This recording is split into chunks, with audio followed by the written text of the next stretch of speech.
Good morning. It's Tuesday, the 26th of August. Also coming up this morning, praise.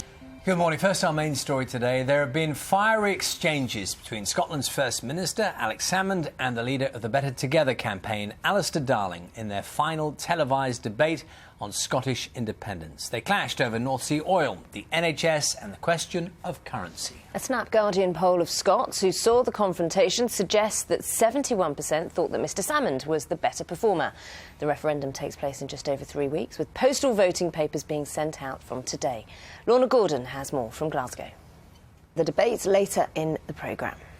The family of a British nurse who's been treated for Ebola in London have thanked doctors for trying to save his life. Will Pooley was flown to the Royal Free Hospital from Sierra Leone after catching the disease, which has killed nearly 1,500 people.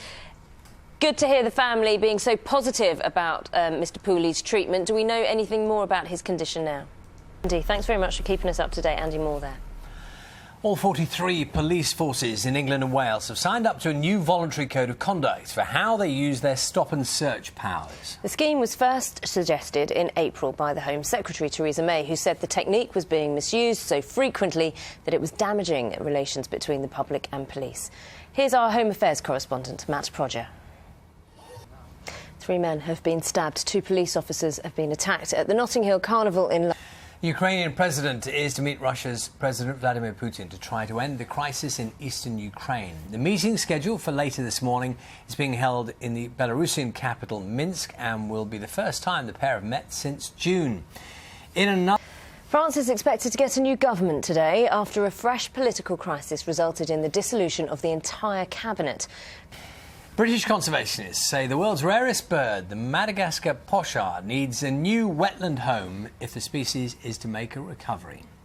It was a big night for the British series Sherlock at the Emmys. Benedict Cumberbatch and Martin Freeman took home Best Lead and Supporting Actor awards for their parts as a modern-day Sherlock Holmes and Dr Watson. But Breaking Bad was the big winner of the night, beating its British rival Downton Abbey to Best Drama at the awards ceremony in Los Angeles. Our correspondent Alistair Leithhead was there and sent this report.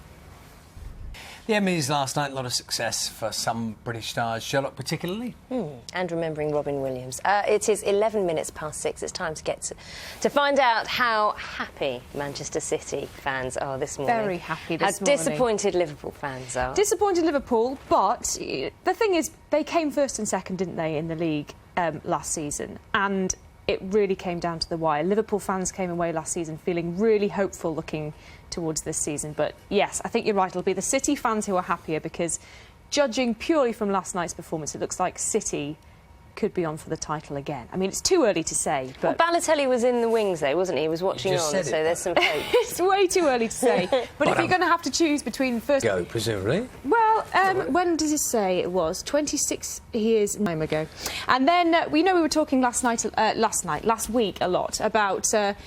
England national following their success. Good. Kat, thank you very much. See you later on. Let's have a quick look through some of the papers now for you this morning. Some of the front pages. The big picture there is another of these time. The Daily Express taking a look at Britain will get tough on the Daily Mail, saying block the taxman's raid. Front page of the Daily Mirror.